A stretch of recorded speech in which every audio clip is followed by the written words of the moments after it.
गोदी में खिला के जहिया से गइल बाड़ा गोदी में खिला के लइका तोहरे के पापा कहता हमरा सैया जी के चाचा कहता कि लइका तोहरे के पापा कहता हमरा सैया जी के चाचा कहता ओही दिन से खोजताते रोवता चिल्ला के ओही दिन से खोजताते रोवता चिल्ला के सोझा सा बकाई साफा कहता लइका तोहरे के पापा कहता कि हमरा सैया जी के चाचा कहता कि लइका तोहरे के पापा कहता।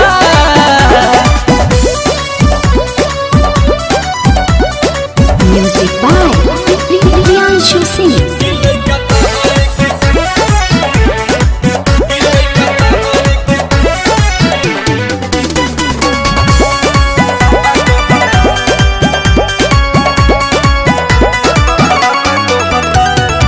केतन मनाई दूध पीली धराई तनिको नाही चुपाला हो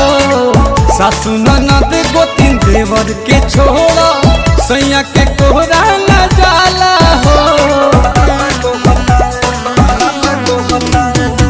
केतन मनाई दूध पीली धराई तनिको नाही चुपाला हो सासु ननद गोतिन देवर के छोड़ा सैयों के कोरा न जाला हो रही जात मन हमर भीतरे लजा के अपने देरी में कातू गइला सिखा के खाए के गोलगप्पा कहता लइका तोहरे के पापा कहता कि हमरा सैया जी के चाचा कहता लइका तोहरे के पापा कहता।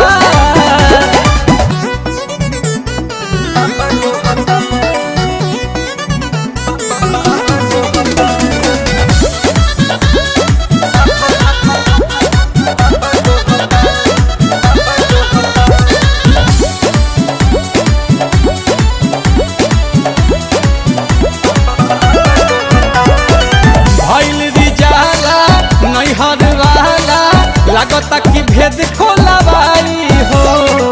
विपत के घड़ी गोविंद खड़ा ही कहरी लगे पिया से पिटवाई हो भइल रिजाला नैहर वाला लागता भेद खोलवाई हो विपत के घड़ी रोशन खड़ा ही कहरी लगे पिया से पिटवाई हो